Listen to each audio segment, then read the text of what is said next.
peux acclamer ton Dieu bien fort ce matin? Acclame ton Dieu, acclame ton Dieu. Alléluia. Il est ressuscité, il est vivant. Alléluia. On va s'asseoir dans la présence de Dieu. Je vais continuer mon message sur le thème récupérer tout et bien plus. On va voir la deuxième partie. Amen. Nous avons parlé dimanche passé, et ça fait depuis un bon moment qu'on parle de tout récupérer. Amen. Dis à ton voisin, tu dois tout récupérer. Et nous avons dit que lorsqu'on récupérer tout, ça veut dire quoi? Je ne sais pas si tu as pris des notes. Amen. Qu'est-ce que récupérer tout veut dire? J'ai dit récupérer tout, c'est récupérer ce qui a été perdu après une attaque ou un accident. Amen. C'est-à-dire des choses sont produites et puis tu te rends compte que tu as perdu certaines choses. Tu étais à un niveau, tu es à un autre niveau. Souvent, plus bas, tu as perdu des choses. Tu dois récupérer. Récupérer tout, ça veut dire pour reposséder, c'est-à-dire reprendre et que ce que tu as et dont tu as été dépossédé redevienne ta possession. Amen. Récupérer tout, c'est recapturer, recoller, réclamer, reprendre, regagner, retrouver tout bien ou toute propriété, toute vertu, tout mandat, tout potentiel, tout manteau, tout don, toute onction, tout ce qui a pu être arraché. Amen. Pourquoi on parle d'arracher, déposséder, attaquer? Parce que la Bible nous dit que le diable rôde comme un lion rugissant, cherchant qui il pourra dévorer. Donc, dévorer, ce n'est pas forcément qu'il va te manger toi, mais il peut dévorer tout ce qui a trait à toi, tout ce qui est autour de toi. Et dans cette position, il te faut récupérer. Amen. Pour ne pas finir sans rien, en fait. Pour ne pas mourir, pour ne pas faire de ta vie un gâchis. Je vais vous dire une chose. L'homme vit qu'une seule fois. La Bible dit qu'il est donné à l'homme de vivre une et une seule fois, après quoi vient le jugement. Tu n'auras pas une deuxième vie pour te rattraper. Tu n'auras pas une deuxième chance. Cette vie que nous vivons, c'est la seule que nous avons. Donc on ne peut pas laisser le diable gagner. Ce n'est pas une option. Alléluia. Ça veut dire que quand il faut que tu retrousses les manches et que tu te mettes véritablement avec une volonté à toute épreuve à travailler pour payer le prix de la percée, du succès, de la réussite, ou que tu te battes comme David s'est battu. Il s'est battu avec le lion, il s'est battu avec l'ours, il s'est battu avec Goliath. Alléluia. Il s'est battu avec tous ceux que son fils Absalom avait pu monter contre lui. Il s'est battu avec les Philistins, il s'est battu avec les Moabites pour pouvoir demeurer dans la position où Dieu l'avait placé. De la même manière, Dieu lui-même a dit, pour que le peuple d'Israël entre à Canaan, ils ont dû vaincre les Amoréens, les Jébusiens, les Amalécites, tous les peuples, les Cananéens, pour pouvoir entrer à Canaan. Et il a dit, je vais laisser ces peuples-là, ils vont vivre autour de vous, pour que ceux qui vont hériter de Canaan puissent apprendre la guerre. Et Dieu dit, j'ordonne à mes enfants d'être puissants. Qu'est-ce que ça veut dire? Ça veut dire que ceux qui pensent qu'ils auront une vie chrétienne pleine de succès sans avoir à combattre, sans avoir à se battre, sans avoir à payer le prix, rêvent. Parce que tant que le diable existera, tant que le diable vivra, il vous fera la guerre. Votre adversaire, le diable, rôde comme un lion rugissant, cherchant qui il pourra dévorer.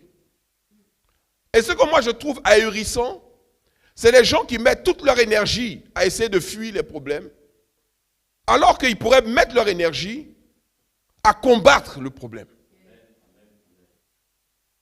Dieu ne te demande pas de fuir les problèmes, il te dit de fuir le péché. Mais il te dit que les problèmes, tu dois les affronter, tu dois les surmonter. Tu dois les vaincre. Et il nous a donné les outils pour ça.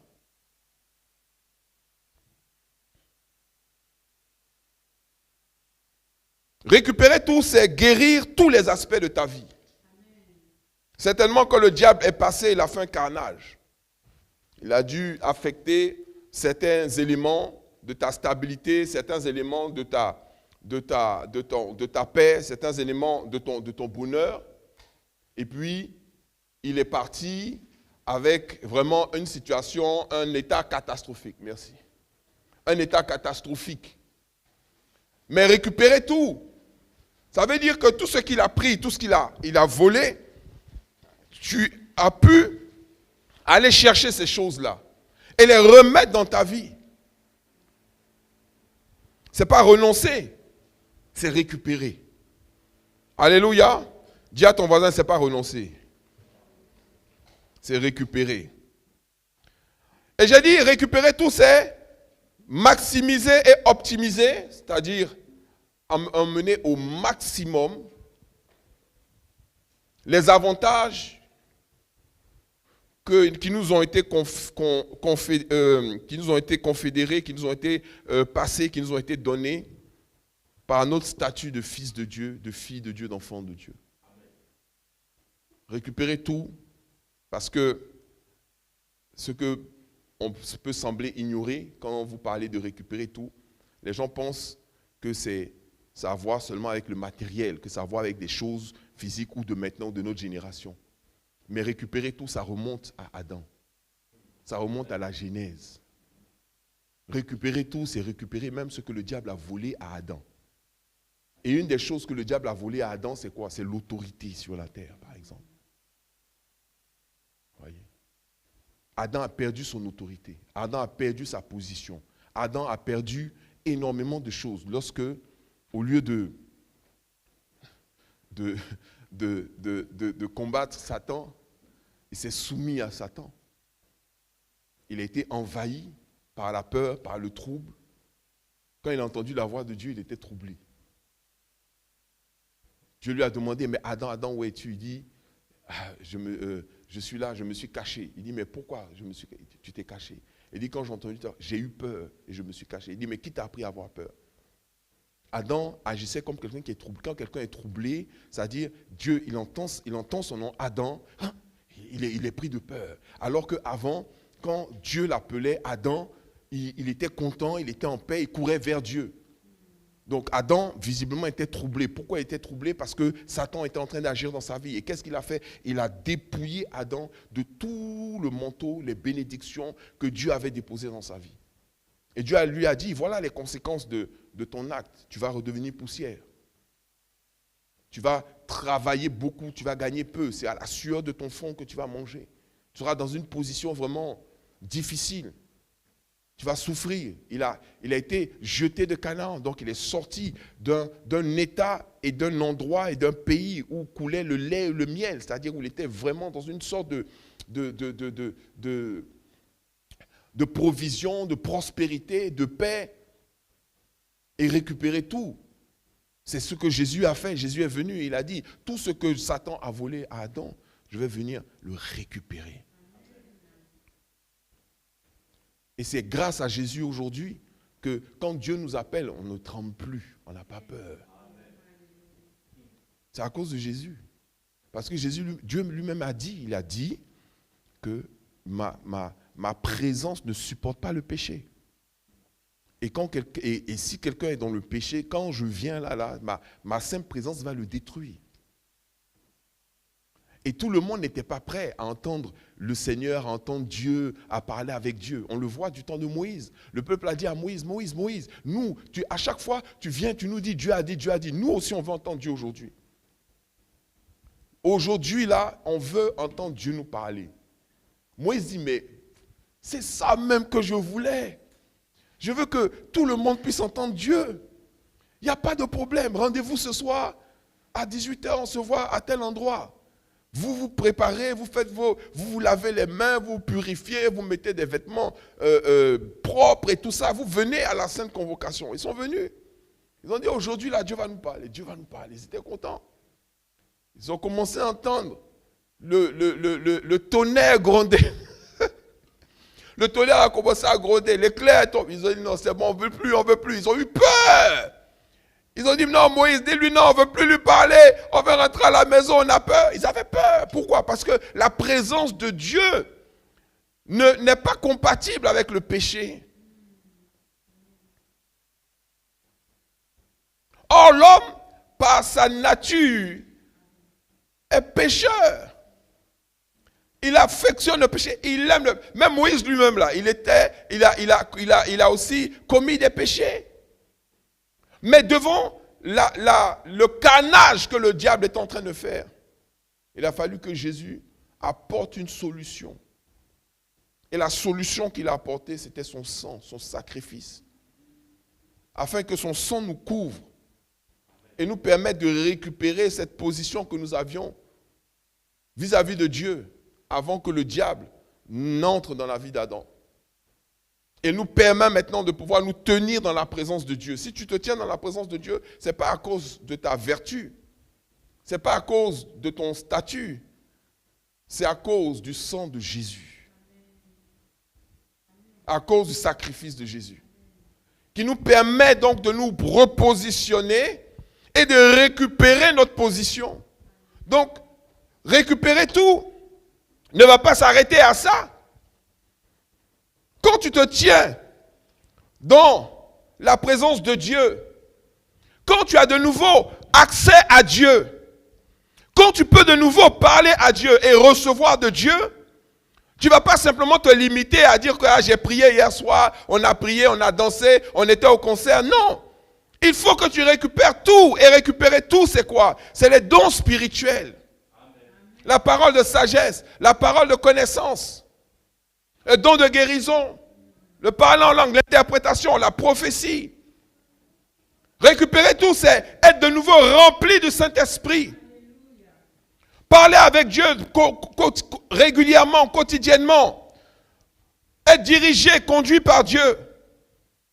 Parce que je vous ai dit que si tu ne récupères pas tout, ta vie sera banale. Ta vie sera banale.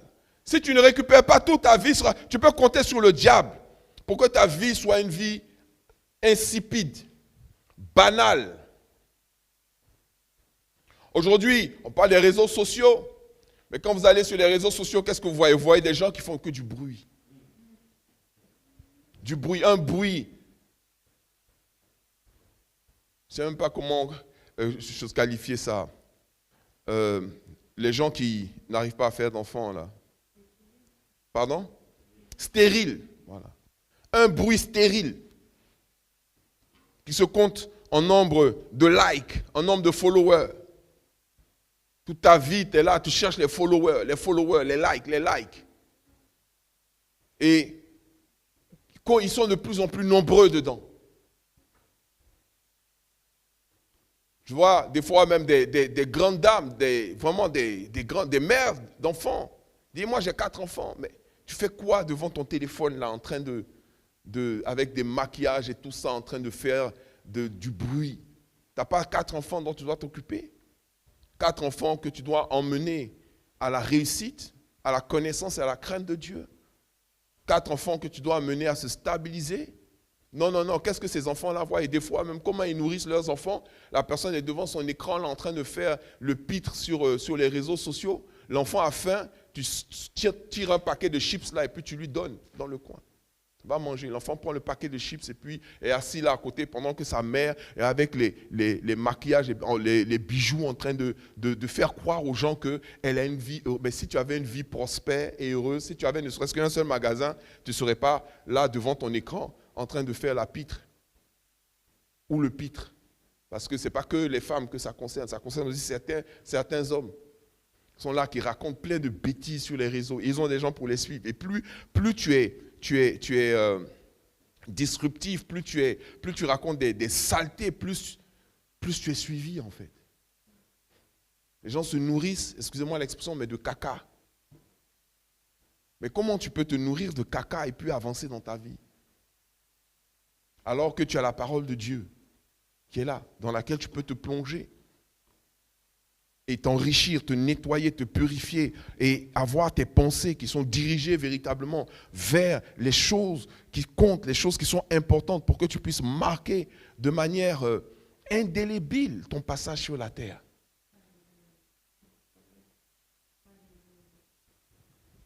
Une vie banale, une vie vide. Et je disais lors de la première session que si tu n'actives pas le surnaturel dans ton humanité, si tu ne récupères pas tout ce que Dieu nous a donné en termes de dons, en termes de capacité, par ta proximité avec Dieu, par ta discipline, par ton travail, si tu ne récupères pas tout, tu vas souffrir de la servitude, donc tu seras esclave. Et moi, c'est ce que je vois. Des fois, vous voyez, des fois, ces influenceurs, vous pensez qu'ils sont tellement heureux. Non, ils sont esclaves. Esclaves de l'image, esclaves de la photo. Ils ne peuvent pas manger sans prendre la photo de leur repas, sans qu'il y ait quelqu'un pour les filmer, ou bien pour se filmer eux-mêmes. Vous pensez qu'ils viennent sur les réseaux quand ils ont envie? Non, ils viennent là à certaines heures. Ils sont obligés. Et même si ce jour-là, ils n'ont pas envie de faire, ils sont obligés de venir là. Parce qu'ils sont esclaves. Il n'y a pas que, hein. Même beaucoup de gens qui n'ont pas réussi véritablement à percer dans ce monde.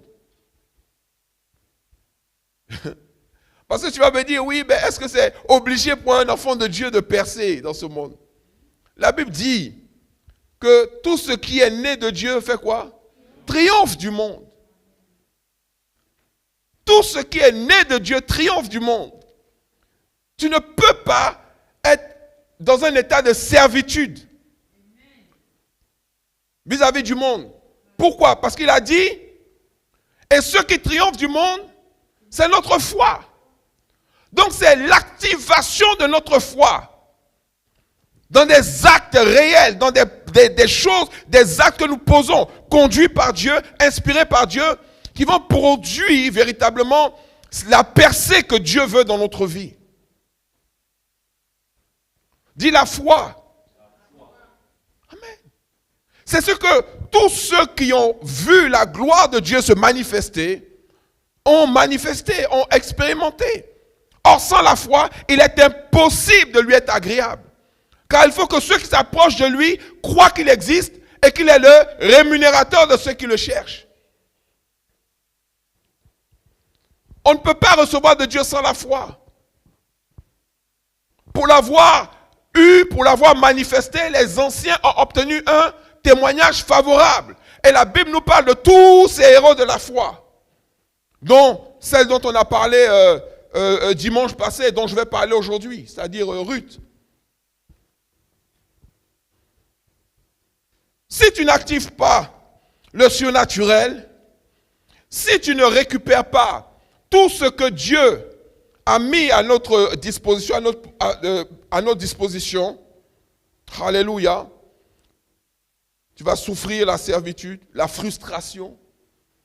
La frustration, c'est cette impression-là de ne pas être là où tu dois être, de ne pas avoir ce que tu dois avoir, de ne pas être positionné là où tu dois être positionné. Et la frustration. Pourquoi les autres, ils réussissent et moi non? Tu vas souffrir d'un recul permanent. Mais quand tu actives le surnaturel, quand tu réactives le surnaturel, quand tu, de manière acharnée, de manière persévérante, de manière disciplinée, tu te reconnectes avec Dieu ou tu te connectes avec Dieu. Parce qu'il y a des gens qui ne se sont jamais connectés. Et puis il y a des gens qui étaient connectés, qui se déconnectent, qui se reconnectent, qui se déconnectent, qui se reconnectent, qui se déconnectent, qui se reconnectent. Alors que, je ne sais pas si quelqu'un a déjà fait une mise à jour. Quand tu fais une mise à jour, ça veut dire qu'on veut faire évoluer ton appareil, on veut le rendre plus sécure, on veut lui permettre de faire des choses qu'il ne faisait pas avant. Donc, et justement, tous ces téléphones, ces nouvelles technologies nous apprennent beaucoup de choses. Hein. Une mise à jour, quand tu fais la mise à jour, la première des choses qu'on te dit, n'éteins surtout pas ton téléphone pendant une mise à jour. Il ne faut pas te déconnecter. Si tu te déconnectes, la mise à jour ne peut pas se terminer. Et si ça ne se termine pas, mais que ça a commencé, ça peut créer plus de problèmes qu'avant. Donc il y a des moments où Dieu veut faire ta mise à jour. Il veut oh my God, il veut te mettre au niveau de la situation que tu vis, de la situation que tu traverses, du monde d'aujourd'hui. Parce que le monde évolue, le diable aussi évolue. Toi, tu ne peux pas fonctionner aujourd'hui avec le système d'exploitation de 1988. Mais les gens vont rentrer dans ton téléphone, ils vont prendre ce qu'ils veulent, ils vont ressortir, ils vont prendre ton numéro de carte de crédit, machin, ils vont même faire, ton téléphone va t'écouter, va t'appeler, tout ça. Donc tu es obligé à chaque fois de faire la mise à jour. Le diable aussi, il adapte ses techniques, il adapte. Dès qu'il y a Instagram qui vient, il envoie ces démons là, aller infiltrer le réseau, voir comment ils vont faire pour détourner les gens, les enfants de Dieu. Donc il y a des mises à jour qui doivent être faites. Et ces mises à jour là, c'est quand tu es connecté avec Dieu, avec le Saint-Esprit, il te met à jour. Des fois, je vois des gens qui fonctionnent avec une mentalité de 1980. Non, tu dois faire ta mise à jour. Pour que toi-même, tu comprennes les enjeux, les dangers. Les dangers. Que tu puisses protéger tes enfants.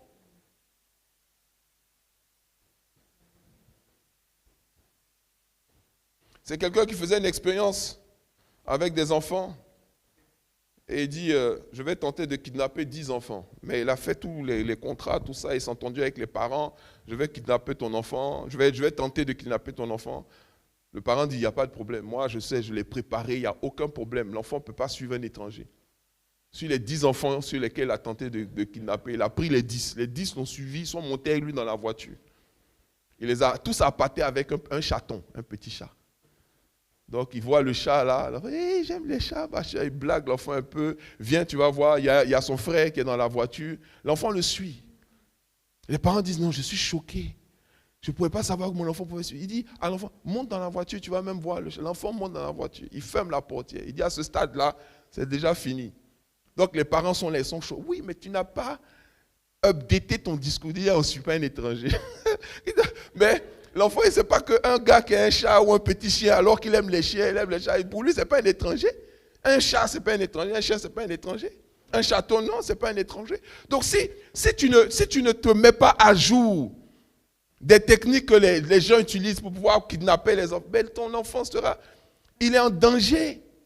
Il est en danger. Donc, il y a des gens qui pensent qu'ils sont en train de préparer les gens, mais tu leur donnes un discours des dangers de 1980. Il faut te mettre à jour pour affronter les vrais problèmes. Si l'enfant, tu veux que l'enfant te colle la paix, tu lui donnes un téléphone ou tu lui donnes une tablette. Il faut que tu saches combattre les pièges qui viennent à travers justement les écrans. Des fois, c'est certains dessins animés qui vont injecter le poison dans la pensée, dans le cerveau de ton enfant. Certains dessins animés qui n'ont pas l'air dangereux, où on ne dessine pas des sorciers, mais dedans, l'enfant parle avec les animaux parlent. Cause avec des animaux. On développe certaines sensibilités, certaines choses qui constituent des portes que le diable sait qu'il va pouvoir utiliser plus tard dans leur vie. C'était une parenthèse. Mais en toute chose, nous devons savoir que si nous n'activons pas tout, je dis bien tout, ça sera une vie de servitude, de frustration, de recul. Et donc, si tu es fatigué d'être frustré, récupère tout ce que le diable a volé. Et bien plus. Alléluia. Récupère tout. Lève-toi de manière déterminée, de manière acharnée. Et c'est là que nous allons voir rapidement la vie de Ruth. Amen. Ruth, je ne sais pas si on va tout relire parce que là on est déjà avancé dans le temps. Ruth chapitre 1, verset 8. Donc vous vous rappelez de Ruth. Ruth qui est une des femmes des fils de Naomi. Naomi qui va leur dire, au verset 8 du chapitre 1 de Ruth, Naomi dit alors à ses deux belles filles, allez retournez chacune à la maison de sa mère. Que l'Éternel use de bonté envers vous, comme vous l'avez fait envers ceux qui sont morts et envers moi. Ok? Elle continue au verset 13 en disant, attendriez-vous pour cela qu'ils eussent grandi en parlant de si elle enfante des fils, et dit si j'ai des fils, est-ce que vous allez refuser de vous marier pour attendre que moi j'ai des enfants? Elle parle d'un aspect charnel. Je vous invite, pour ceux qui ne l'ont pas fait, à réécouter sur YouTube le message récupérer tout et bien plus un. Elle dit non mes filles, car à cause de vous, je suis dans une grande affliction de ce que la main de l'Éternel s'est étendue contre moi. Donc Ruth va dire, et elle va Naomi plutôt va confesser ce qu'elle pensait.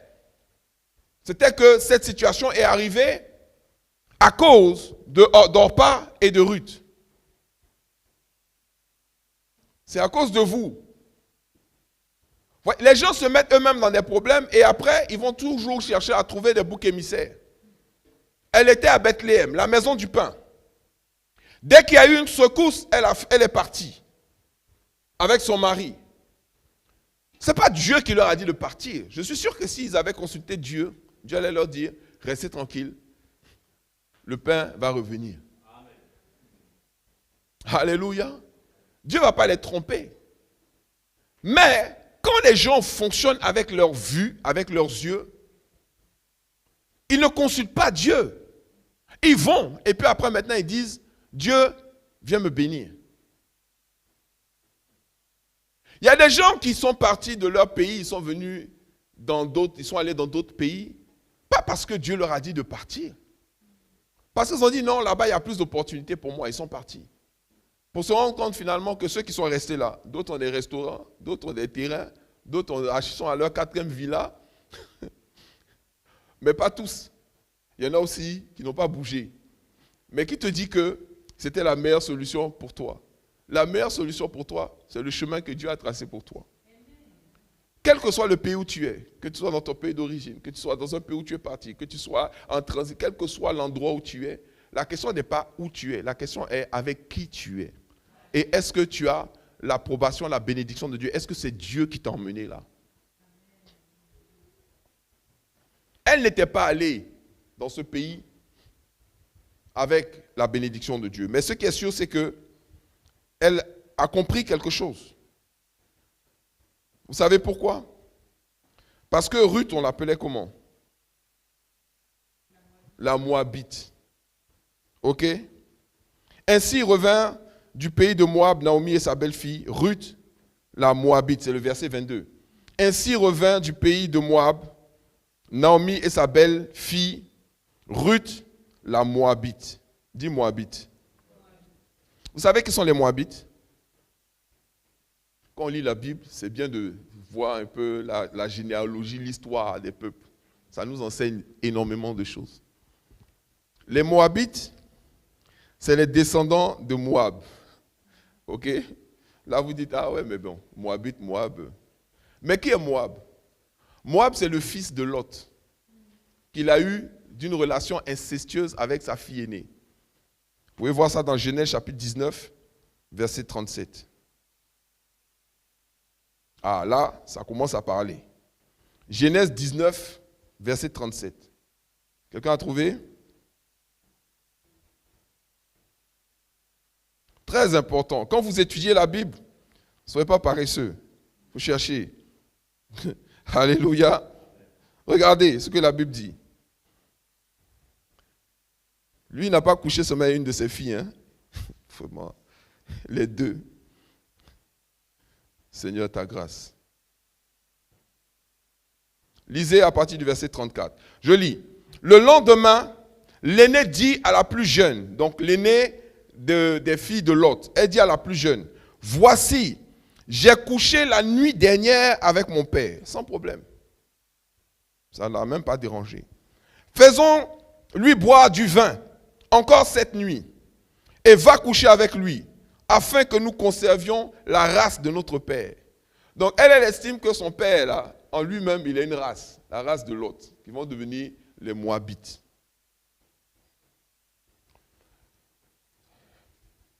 Analysez l'histoire. Dieu dit à Abraham, je vais détruire Sodome et Gomorrhe. Parce que Sodome et Gomorrhe est vendu au péché. La dépravation a atteint Sodome et Gomorrhe. Là-bas, le taux d'homosexualité était de 100%. Donc, même s'ils n'étaient pas détruits par Dieu, ils allaient être détruits par leur penchant, par leur péché, par leur manière bizarre de réfléchir. Il y a des fois, maintenant même, tu dis ça aujourd'hui, on peut te mettre en prison. Mais c'est la vérité. Il y a quelqu'un une fois qui disait, mais les seuls enfants qu'un couple homosexuel mérite, c'est du caca. C'est les seuls enfants qui méritent. Parce que leur manière de vivre et leur manière de pratiquer leur penchant ne peut pas engendrer d'enfants.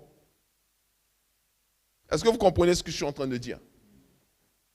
Mais de nos jours, on a affaire à des forces qui sont encore plus fortes que les forces même de Sodome et Gomorrhe. Parce que là, maintenant, on veut encore tordre encore plus. En disant, c'est nouveau, mais ce n'est pas nouveau, c'est ancien. Déjà dans le livre de la Genèse, le roi de Sodome s'est présenté à Abraham. Et roi de Sodome, ça veut dire quoi?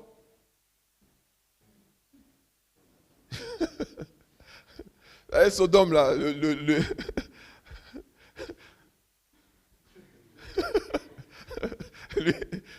il dit à Abraham, prosterne-toi devant moi. Toi, tu vas te prosterner devant le roi de Sodome. Tu vas... Voilà. Donc vous dites, non, c'est nouveau. Non, c'est pas nouveau. Ils ont juste adapté leur technique. Aujourd'hui, on ne peut même plus voir une publicité à la télévision sans voir ça. Alors que pour le moment, merci Seigneur, ils ne sont pas encore la majorité. Mais ils le seront. Parce que ce qui est arrivé à Sodome et Gomorrhe va arriver à ce monde.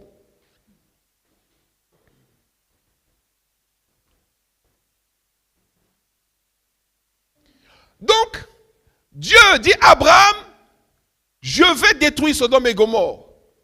Abraham plaide, il prie, il dit à Dieu, non, tu vas faire ça. Est-ce que tu vas détruire s'il y a 50 justes? Dieu dit, s'il y a 50 justes, j'épargne. Abraham regarde Sodome et Gomorrhe et dit, non, s'il n'y a pas 50 justes. Il dit, et s'il y a 40? Il dit, 40, je ne détruis pas. Il regarde, il dit, non, il n'y a pas 40. Et s'il y a 20? Il dit, même 20, je ne touche pas. Il dit, même 5. Dieu dit, 5 même, je ne touche pas. Même 5, ils n'ont pas pu trouver. Mais Abraham va plaider, va demander à Dieu, Dieu, je t'en prie, délivre mon neveu, Lot. Et Dieu il va envoyer des anges pour aller délivrer Lot de Sodome et Gomorrhe. Et les anges même que Dieu envoie à Sodome et Gomorrhe rentrent dans la maison de Lot. Et ils trouvent Lot, son épouse et ses 2 filles. 4 personnes. Les anges sont là. Les gens qui ont vu les anges rentrer dans la maison de Lot viennent, ils frappent à la porte. Lot dit, qu'est-ce qui se passe? Ils disent, non, on a vu 2 beaux gosses là rentrer chez toi. On veut faire les descendants, on veut parler avec eux. Lot dit, mais je vous en prie, pourquoi vous faites ça? Laissez-les tranquilles. Il dit, non, non, non, ils nous intéressent, les deux beaux gosses. Il dit, mais Lot, regardez le niveau de dépravation. Je dis, ne laissez pas n'importe qui rentrer dans votre vie. Et surtout, si vous vous laissez entraîner dans le monde, vous allez glisser sans le savoir. L'autre va faire la proposition aux gens et dit, non, écoutez, j'ai 2 filles aussi chez moi. Si vous voulez, je vais vous les donner. Vous allez faire ce que vous voulez avec elles. Mais je vous en prie, laissez les hommes là. Ce sont mes visiteurs.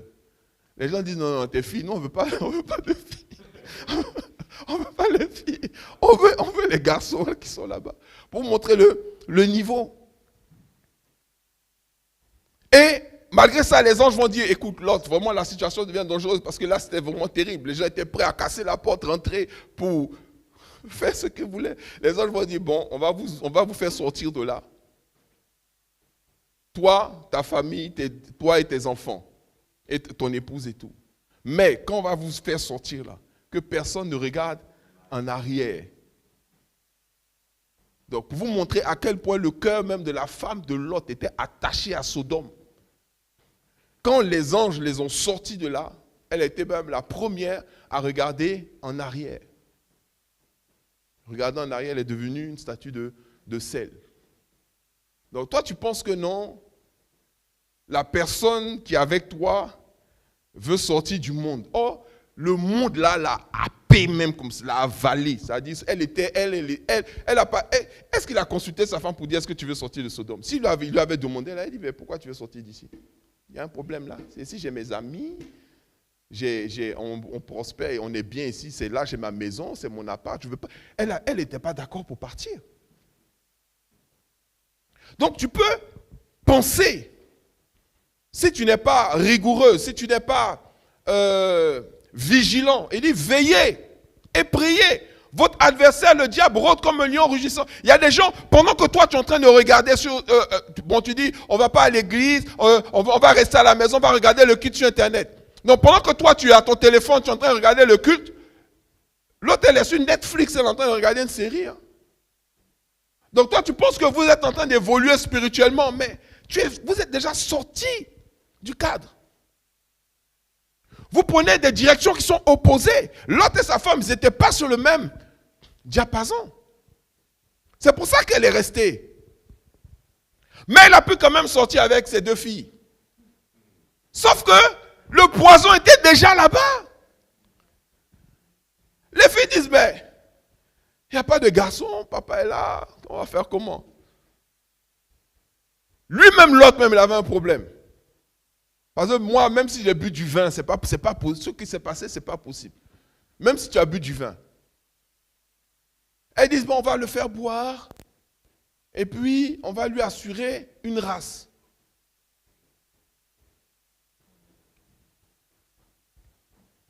Donc, verset 33. Elles firent donc boire du vin à leur père cette nuit-là. Et l'aîné alla coucher avec son père.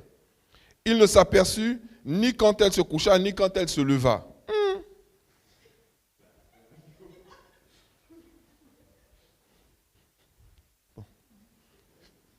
Je ne sais pas comment elle a fait, mais vraiment. Donc le gars, il est fort. Hein? Il s'aperçut ni quand elle se coucha, ni quand elle se... il s'est quand même aperçu qu'il y a eu quand même quelque chose.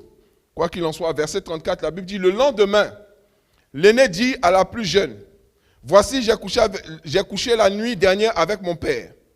Faisons-lui boire du vin. C'est-à-dire qu'elle est finie de faire ça, ça ne lui dit absolument rien. Au contraire même, elle trouve qu'elle a fait une bonne action. Maintenant, après avoir fait, maintenant, elle va entraîner maintenant sa petite soeur dedans.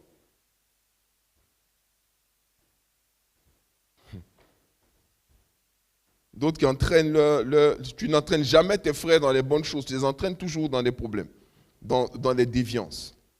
Donc, elle dit quoi? Faisons-lui boire du vin encore cette nuit et va coucher avec lui afin que nous conservions la race de notre père. Elle fit boire du vin à leur père encore cette nuit-là et la cadette alla coucher avec lui. Il ne s'aperçut ni quand elle se coucha, ni quand elle se leva. Continuons. Les 2 filles de Lot devinrent enceintes. Lui-même là, c'est 100%. Très très fort. D'abord, il ne s'aperçoit pas, mais il ne rate pas aussi. C'est-à-dire que les deux enceintes. L'aîné enfanta un fils, qu'elle appela du nom de... Comment on l'appelle maintenant? Après on dit c'est le père des Moabites jusqu'à ce jour. Voilà l'arrière-grand-père, ou bien voilà l'ancêtre de Ruth, Moab. Est-ce que vous voyez? Les gens, dans la Bible, là, aucun caractère n'apparaît comme ça. Donc quand tu veux parler de niveau de malédiction, ça dit Ruth là, elle était au sommet de la malédiction. Toi tu dis non, j'ai eu une enfance difficile, j'ai eu ci, j'ai eu ça. Non, elle là, c'est pas enfin, elle est la descendante du fruit incestueux de Lot et de sa première fille. Moab. C'est lui qui a donné, il est devenu le père des Moabites. Mais ça ne s'est pas arrêté là. Les Moabites, quand ils sont allés s'installer dans une zone qui n'est pas trop loin de Canaan, Et quand le peuple d'Israël est sorti de l'Égypte, et qu'ils marchaient pour aller à Canaan, ils sont passés près de là où les Moabites habitaient. Et quand les Moabites les ont vus venir, ça se trouve dans Nombre, je ne sais pas si on ne pourra pas vraiment entrer dans les détails là. Quand les Moabites les ont vus venir dans Nombre 22, ils sont allés voir, vous savez qui? Balak, un chef maudisseur. Allons, on va lire quand même, parce que sinon, il y a des gens, je les connais, ils sont sur Internet, ils m'ont dit, ouais, le verset, est-ce que le pasteur... Nombre 22. La Bible dit, les enfants d'Israël partirent et ils campèrent dans les plaines de Moab, au-delà du Jourdain, vis-à-vis de Jéricho. Donc voilà où ils sont allés s'installer. Ils sont allés s'installer en face de Jéricho. Ok? Ils ont vu une plaine et ils sont allés s'installer là-bas en face de Jéricho. Verset 2. Balak, fils de Tsippor, vit tout ce qu'Israël avait fait aux Amoréens. Et Moab fut très effrayé en face d'un peuple aussi nombreux. Il fut saisi de terreur en face des enfants d'Israël. Moab dit aux anciens de Madian, cette multitude dévore tout ce qui nous entoure, comme le bœuf broute la verdure des champs. Balak, fils de Tsippor, était alors roi de Moab. Il envoya des messagers auprès de Balaam, voilà, fils de Béor, à Pétor, sur le fleuve, dans le pays des fils de son peuple, afin de l'appeler et de lui dire. Qu'est-ce qu'il lui dit? Tu peux lire fort? Voici, un peuple est sorti d'Égypte. Un peuple. Ils savent très bien quel est ce peuple-là. C'est les descendants d'Abraham. Vous pensez que les descendants de Lot ne savent pas qui sont les descendants d'Abraham? Ils savent très bien, ils savent que ce sont les descendants de leur oncle. C'est leur cousin. Mais ils disent un peuple, pour se détacher d'eux déjà. Et dire, un peuple est sorti d'Égypte. Il couvre la surface de la terre. Il habite vis-à-vis de moi. Verset 6 maintenant. Les anciens réflexes des Moabites viennent. Et qu'est-ce qu'ils disent? Viens, je te prie. Et fais quoi? Maudis-moi ce peuple. Maudis-les, car il est plus puissant que moi, physiquement bien entendu. Peut-être ainsi pourrais-je le battre et je le chasserai et le chasserai du pays, car je sais que celui que tu bénis est béni et que celui que tu maudis est maudit. Vous voyez?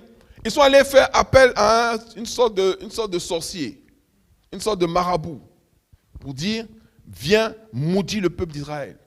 Donc non seulement c'est la descendance incestueuse de Lot, mais en plus de ça, ce sont des ennemis d'Israël. Et ils n'ont pas voulu combattre Israël physiquement. Ils ont voulu combattre Israël mystiquement. En faisant appel à un sorcier pour maudire Israël. Si je vous fais une histoire longue, courte, Balaam a voulu en effet aller maudire Israël. Et il est monté sur le dos d'un âne et il partait pour aller se mettre sur une colline pour maudire Israël. Il est arrivé à un endroit où il y avait une sorte de ponton et au moment où il voulait traverser, l'âne a freiné, l'âne dit il ne bouge pas. Il dit mais toi, pourquoi tu ne bouges pas? Tu dois passer. L'âne dit lui il ne bouge pas. Il dit mais il commence à le tirer, il commence à le taper. L'âne lui a répondu mais pourquoi tu me tapes? C'est le seul passage dans la Bible où tu vois le deuxième, il y a le serpent qui a parlé, et puis là, l'âne a parlé. L'âne dit, mais pourquoi tu me tapes? Tu ne vois pas les deux anges qui sont là, qui sont prêts à nous frapper? Si on traverse, ils vont nous tuer. J'ai dit, non, Balaam a fait demi-tour. Et Dieu lui a dit, si tu maudis ce peuple-là, tu es fini. Il dit, tu ne vas pas les maudire, mais au contraire, tu vas les bénir. Et effectivement, les Moabites et tout ça sont venus pour voir comment Balaam allait maudire le peuple. Et au lieu de les maudire, il les bénissait. Est-ce que vous me suivez? Quoi qu'il en soit, voilà le palmarès des Moabites. Donc Ruth, elle vient de là. Son dossier est chargé. Elle a une malédiction. Et pour vous montrer que beaucoup de gens pensent que non, quand on va chasser leurs démons, ou bien quand on va briser la malédiction, ils vont commencer à prospérer. Que leur vie va être facile et ce genre de trucs. Mais Ruth, elle a vaincu la malédiction. Alléluia. Elle a vaincu la malédiction. Elle a brisé la malédiction. Elle est entrée dans la bénédiction. Mais elle n'est pas entrée dans la bénédiction parce qu'on lui a prophétisé qu'elle allait être bénie. Elle n'est pas entrée dans la bénédiction parce qu'elle a fait une offrande.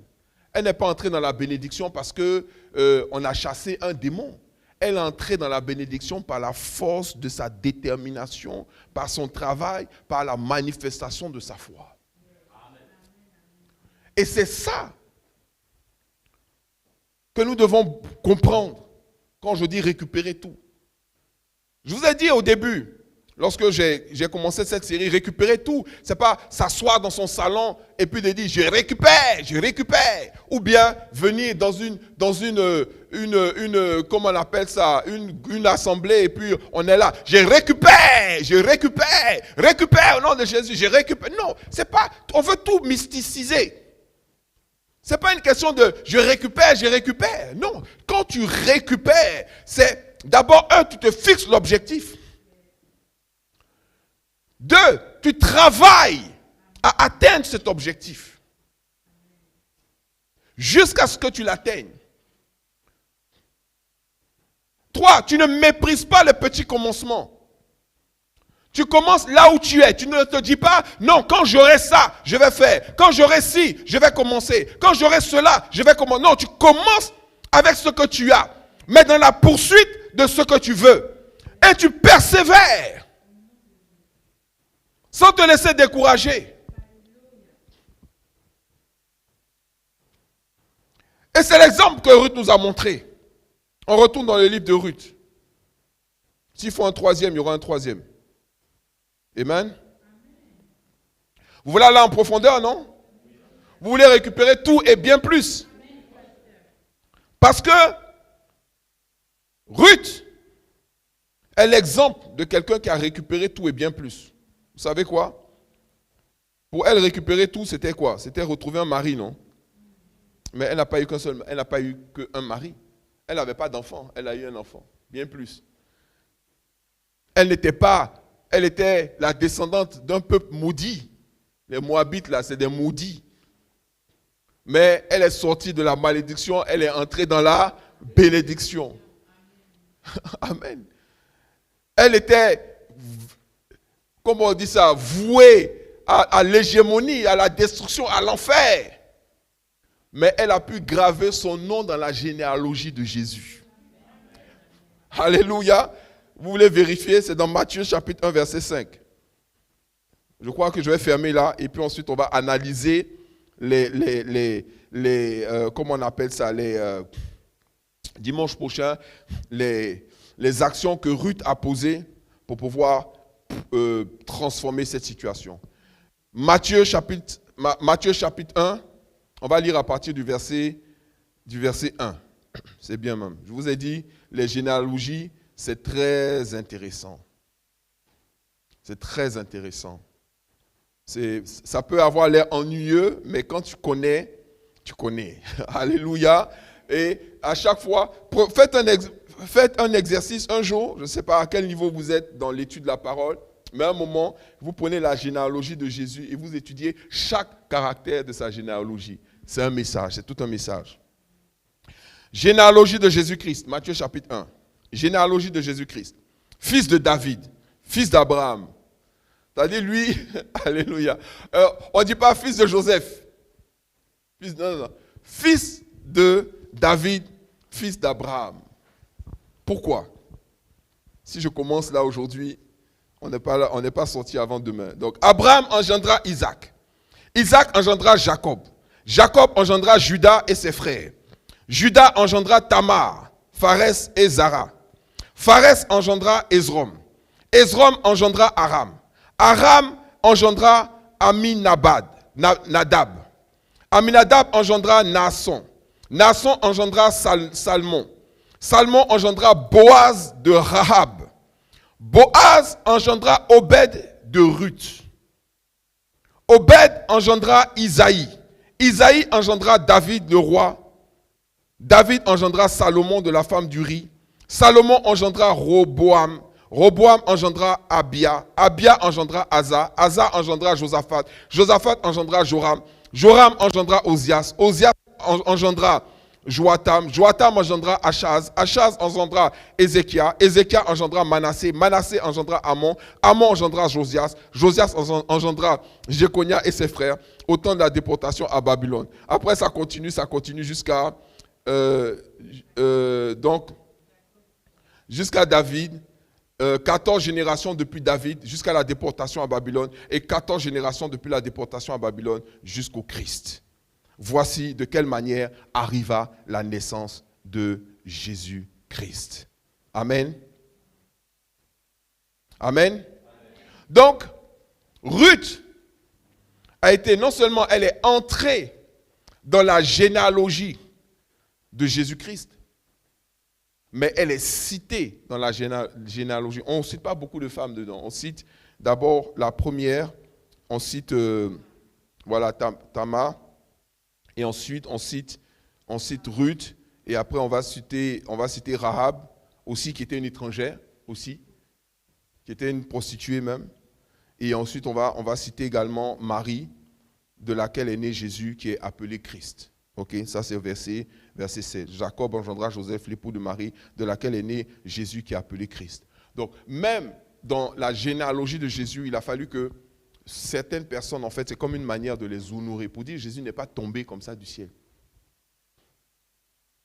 Il y a eu tout un processus à travers lequel Dieu nous a envoyé un message. Et maintenant, quand Jésus est venu, la Bible dit, on l'appellera Emmanuel, c'est-à-dire Dieu est avec nous. Et Dieu a montré que, à travers la vie de Ruth, que tout le monde, je dis bien tout le monde, quel que soit le niveau de malédiction qu'il y a dans sa vie, quel que soit le niveau de dégâts que le diable a pu faire dans sa vie. Parce que certains pensent qu'ils sont accidentés, mais je vous dis, sur cette terre, il y a des gens qui sont vraiment accidentés. Les gens ne sont pas accidentés par hasard. Les gens ne sont pas accidentés pour rien. Les gens sont accidentés par des accidents, effectivement, qui sont arrivés dans leur vie. Ou par des attaques qu'ils ont dû subir. Des fois, ça remonte à plusieurs générations avec eux. Vous savez, il y a des gens, ce n'est même pas eux seulement qui sont traumatisés, c'est leur famille qui est traumatisée. Ou d'autres, ce n'est pas leur famille, c'est leur génération. C'est-à-dire que de génération en génération. D'autres, c'est la famille, c'est même pas la génération, même c'est la famille. À cause d'une seule personne qui a traumatisé ou qui a déchiré la vie ou le caractère ou le fonctionnement de la maison. Il y a des gens qui sont blessés. Il y a des gens à qui le diable a volé leur estime d'eux-mêmes, leur respectabilité. T'imagines, tu es l'enfant d'une relation incestueuse. Comment tu vas te sentir? Ton père, c'est ton grand-père en même temps. Vous imaginez Moab? Qu'est-ce que Moab a pu transmettre aux Moabites? Quelle haine d'Abraham il a pu transmettre? En disant, voilà, Abraham, il a volé, c'est Abraham qui a volé tout ce que notre père devait avoir, alors que c'est faux. Des fois, il y a des gens qui ont de la haine pour toi, ils ne te connaissent même pas. Ils te haïssent et ils colportent des mensonges sur toi sans avoir vérifié parce que quelqu'un leur a dit que, quelqu'un leur a dit que. Et regardez, l'attitude de Ruth, c'est un aspect. C'est pour ça que le message dimanche prochain est encore très important. L'attitude de Ruth. Ruth n'a jamais bronché.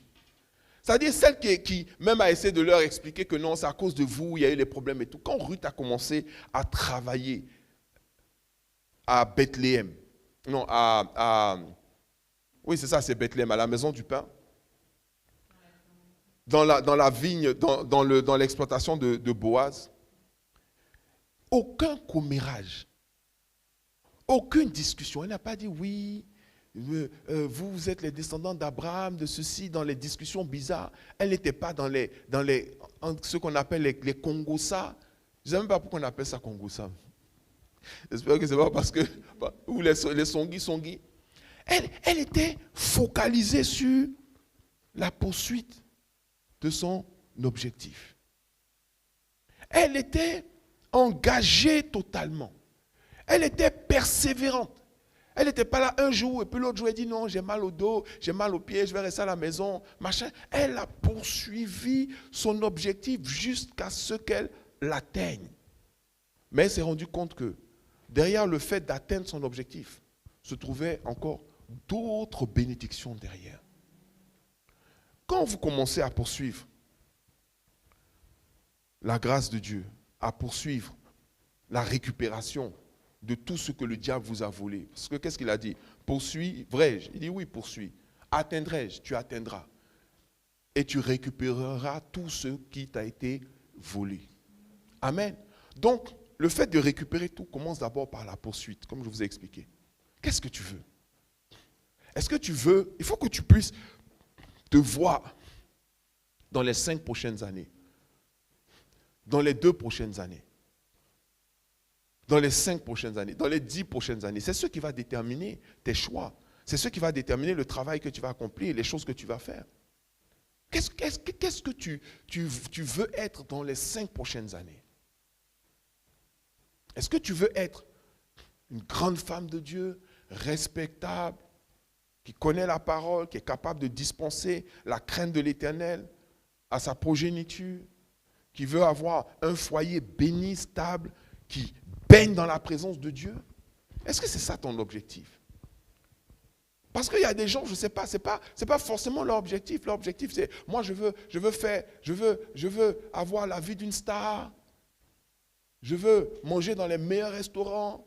Je veux porter du Louis Boutin. C'est quoi? C'est Louis Boutin, ça? Là, il dit Louis Boutin. Louis Boutin. Je me vois en manteau, comment on appelle ça? Louis Vuitton, c'est ça? C'est Louis Vuitton. Je me vois en train de faire du shopping sur les champs. Mais ça, là, ce genre de vie, là, c'est pas les femmes respectables, mariées, qui ont ça. Parce que quand tu dois payer le privé de ton enfant, pour qu'il devienne ingénieur ou bien pour qu'il devienne architecte, tu ne peux pas à la fois payer le privé, investir dans son éducation, et puis aller acheter un sac à 3 700 euros. Hein. C'est-à-dire, des fois, la personne gagne même moins que ça. La personne gagne 2 000 euros, mais elle achète un sac à 3 000 et quelques euros. Parce qu'elle prend un crédit, une carte spécialement. Elles sont dettes pour ça, certaines. Ou d'autres se prostituent pour ça. Ça, c'est la vie de certaines prostituées. Ce n'est pas la vie d'une femme qui veut construire une maison, qui veut acheter un immeuble, qui veut acheter des appartements. Peut-être que quand elle a fini d'acheter, et puis même encore, je vais vous dire une chose, ces marques-là, ce que les gens ont découvert, c'est qu'ils ont 2 sortes de produits. Il y a les produits pour les riches, et puis il y a les produits pour les pauvres. Vous savez ça? Les produits pour les pauvres, là, c'est flashy comme ça. Il y a les marques partout. C'est-à-dire que moi, j'ai déjà vu des sacs Louis Vuitton. Tu as juste un petit logo Louis Vuitton. Ça, c'est pour les riches. Ils n'ont pas envie qu'on voit Louis Vuitton, Louis Vuitton. Un riche n'a pas besoin qu'on voit Louis Vuitton comme ça sur tout. Et tu as d'autres là, sur la casquette, c'est Louis Vuitton. Ceinture, Louis. Mais on te paye pour ça. Normalement, une marque doit te payer pour que tu fasses la publicité de sa marque. Mais toi, tu payes cher pour faire la publicité de sa marque. Toi seul, on dirait que tu es l'égérie de Louis Vuitton. Or, quand tu rentres là-bas, même 10 euros, 5% de solde, on ne te fait pas. Tu payes plein pot. Et tu t'endettes pour ça. C'est notre forme d'esclavage. Parce que tu te dis que si les gens ne voient pas la marque, c'est-à-dire le petit logo là, non, ça ne suffit pas. Il faut que ce soit plaqué sur le dos, c'est gros comme ça. C'est comme si tu étais un bœuf à qui on est venu et puis on a plaqué sur ton dos Louis Vuitton, une marque. Et puis maintenant tu marches. Tu veux que tout le monde voit. Donc même quand tu parles avec quelqu'un, tu fais ça un peu. Histoire qu'il voit. Ah, ok, tu portes du Louis Vuitton. Mais les riches ne se comportent pas comme ça. Les riches se comportent. Oh, ils s'en foutent. Parce que c'est que c'est pas là, c'est pas sur la chemise, sur le manteau qu'on voit si tu es riche. Tu vas où en vacances? Tes enfants vont où en vacances? Quand l'hiver arrive là, et il dit, bon, on va à Courchevel. Mais toi, tu es dans la cité. avec la ceinture Christian Dior. Christian Dior. Mais lui, il porte un tricot qu'ils achètent à chose, comment on appelle ça? Uniqlo ou bien Decathlon. Il n'y a même pas de marque dessus. Mais quand les vacances arrivent, le jet, l'hôtel, le chalet, tu vas où? Tu passes où tes vacances? Tu dors où? Tu dors dans quel lit? Non, l'autre il dort sur un matelas par terre. Mais quand il se lève, il met des chaussures à 700 €, 800 €. Mais tu dors sur un matelas par terre. Tu as mal au dos. Tu n'as même pas 30 ans, tu as mal au dos. Doesn't make sense. Pourquoi? Parce que tu fais ça pour afficher, mais afficher quelque chose que tu n'as pas. Or, la Bible même nous montre à travers ses caractères comment est-ce qu'on poursuit, comment est-ce qu'on atteint et comment est-ce qu'on récupère tout ce que le diable nous a volé. Ce n'est pas dans les artifices. C'est dans le travail réel. Quand personne ne te voit. Quand personne ne la voyait, Ruth travaillait. Quand Boaz l'a remarqué, Ruth a continué de travailler. Jusqu'à ce que Boaz dit non, cette femme-là, c'est la crème. Je la veux celle-là. Je veux cette femme. Je veux cette femme. Parce qu'elle était une femme qui savait ce qu'elle voulait. Comme un enfant de Dieu doit savoir ce qu'il veut et doit poursuivre ce qu'il veut en fonction de ce qu'il veut atteindre. Maintenant, ne cherchons pas à paraître ce que nous ne sommes pas. Cherchons à devenir ce que nous voulons devenir. On va se lever, on va prier le Seigneur. Alléluia. Alléluia. Alléluia. Tu vas te lever là où tu es. Tu vas parler à ton Dieu ce matin. Tout le monde est capable de prier. Alléluia. Tout le monde est capable de parler à son Dieu. Tout le monde est capable de prendre une résolution. La résolution de devenir. La résolution de servir. La résolution de s'engager réellement. La résolution d'être. Alléluia. La résolution d'accomplir sa destinée. Peu importe là où tu es aujourd'hui. Peu importe ce que les gens ont dit sur toi ou font sur toi. Peu importe. Peu importe l'état même dans lequel tu te trouves. Alléluia. Ce qui va faire la différence, c'est les résolutions que tu vas prendre. Et puis la manière acharnée dont tu vas travailler pour pouvoir accomplir cela. Alléluia. La résolution que tu vas prendre. La Bible dit, à tes résolutions répondra le succès. C'est une décision. Parce que la décision va orienter tes choix. La décision va orienter tes choix. Et la décision va orienter aussi tes sacrifices et ta capacité de faire des sacrifices. Est-ce que quelqu'un peut dire sacrifice? Vous voyez, Jésus a accepté le sacrifice parce qu'il devait sauver l'humanité. Il voulait sauver les hommes. Toi, il y a des sacrifices que tu dois faire. Il y a des choses auxquelles tu dois renoncer si tu veux avancer. Il y a des choses auxquelles tu dois renoncer si tu veux aller plus loin. Tout est permis, mais tout n'est pas utile. Et ce sont ces choix-là que tu dois faire par rapport à ce que tu veux être demain. Le problème de beaucoup d'enfants de Dieu, c'est que dans leur projection, tout à l'heure, je t'ai demandé de te voir dans 5 ans. Malheureusement, beaucoup dans leur projection ne se voient pas en train de servir Dieu. Ne se voient pas en train de financer les œuvres de Dieu. Ne se voient pas en train de soutenir. Ne se voient pas des fois même en train d'exhorter, en train de prier en train de bénir les gens. Quand tu leur demandes, mais tu te vois où dans 5 ans? Ah non, je vais avoir ma maison, je vais avoir mon ceci, je vais avoir ma cela. Donc en fait, c'est comme si son Dieu était maman. Mais non. Dieu veut qu'on ait des possessions, Dieu veut qu'on ait des richesses, Dieu veut qu'on ait des acquisitions, des bénédictions, mais il veut qu'on le serve. Il veut qu'on le serve. Où est la place de Dieu dans ta projection dans 5 ans? Où est-ce que tu te vois avec le Seigneur? Parce que ça aussi, ça va déterminer les choix que tu vas faire. Est-ce que tu vas vouloir connaître la Bible? Est-ce que tu vas vouloir méditer la parole de Dieu? Est-ce que tu vas passer du temps dans la prière parce que tu veux te rapprocher de Dieu, parce que tu veux connaître Dieu? Ou bien est-ce que toute ta quête dans ta vie, ça sera seulement le divertissement, le plaisir, les amis, les fêtes? Ou est-ce que tu vas vraiment vouloir bâtir, déposer quelque chose? Ou est-ce que tu seras attentif à l'église? Est-ce que tu vas prendre des notes? Est-ce que tu vas relire les notes? Est-ce que tu vas regarder, re-regarder des vidéos qui t'ont vraiment fait du bien et qui vont déposer quelque chose dans ta vie? Ou bien est-ce que tu vas favoriser le spectacle, le show? Ou bien est-ce que ta quête, ça sera simplement de danser ou de chanter?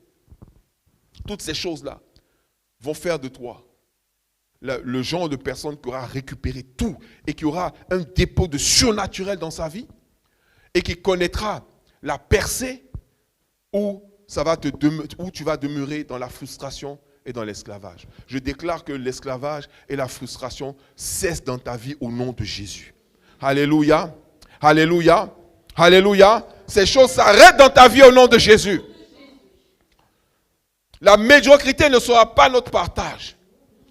On prend une résolution claire pour le perfectionnement, pour la persévérance, pour des fruits en abondance, pour la prospérité réelle, celle qui vient de Dieu, pour la bénédiction de l'Éternel, la vraie.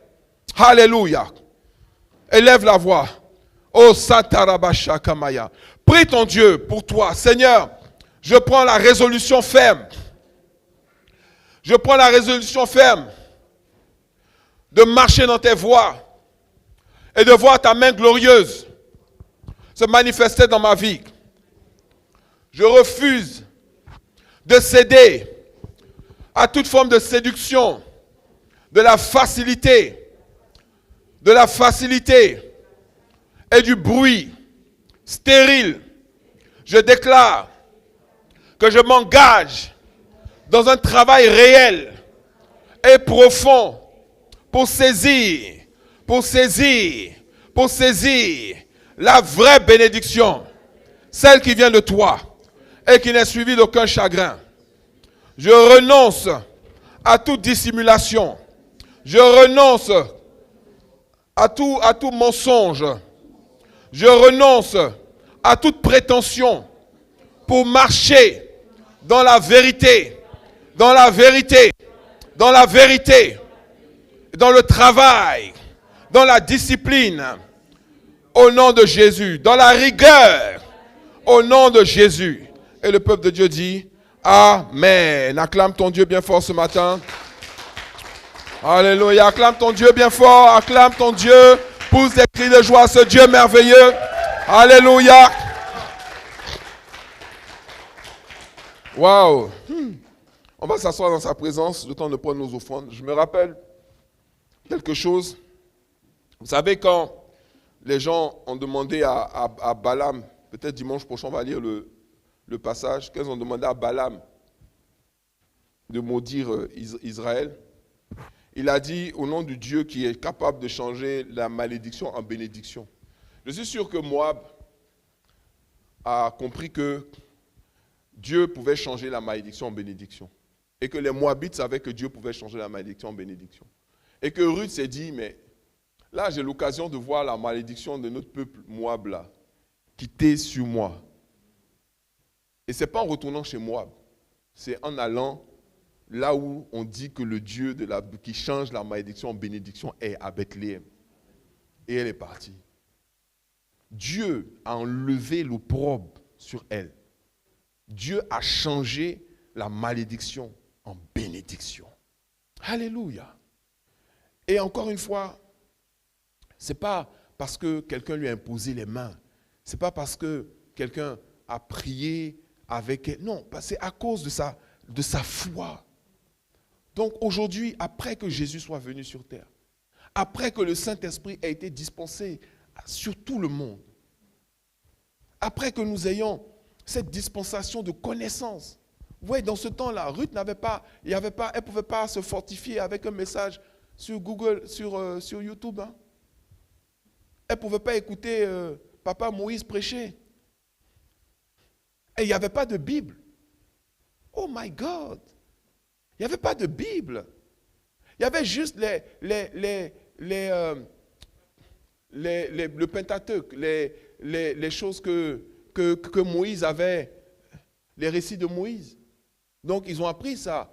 Puisque elle a su qu'Israël était sorti d'Israël. Comment Israël est sorti d'Israël? Non, c'est le Dieu d'Israël. Il a ouvert la mer. Donc, c'était ce genre de choses-là. C'est avec ça qu'ils se nourrissaient. Elle a vu ce que Dieu a fait pour Israël. Elle s'est dit, mais dès qu'ils sont sortis, d'abord, les Amalécites ont voulu leur couper la route. Ils sont venus derrière eux pour les attaquer. Ça n'a pas marché. Nous-mêmes, on allait chercher Balaam pour les maudire. Balaam dit, il ne peut pas maudire des gens qui sont bénis. Après, il y a eu ci, il y a eu ça. Finalement, ils sont rentrés à Canaan. Ils se sont installés. Ils se sont installés à Bethléem, ils ont commencé à prospérer. Donc elle sait qu'Israël a un Dieu vivant. Et elle s'est mise à poursuivre la bénédiction. Et elle a saisi. Alléluia. On va s'approcher de la table du Seigneur ce matin. Comme